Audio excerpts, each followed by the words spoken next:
ચાલુ કરી દઈએ। એક તમારે મેગી લેવાની છે અને એક વાટકીમાં થોડું દહીં લેવાનું છે અને એક વાટકીમાં તમારે ડુંગળી સુધારવાની છે, એક વાટકીમાં તમારે ટમેટા લેવાના છે અને એક વાટકીમાં તમારે ચાટ મસાલો લેવાનો છે અને એક મોટી કઢાઈ લેવાની છે। તો ચાલો આપણે મેગી બનાવવાનું ચાલુ કરી દઈએ।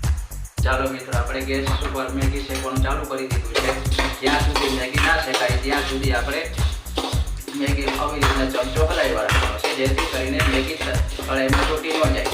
એટલા માટે આપણે હવે હલાવવા રાખવાનું છે। તો ચાલો આપણે મેગી શેકાઈ જાય ત્યાં સુધી આપણે મેગી શેકવાનું ચાલુ કરી દીધું છે।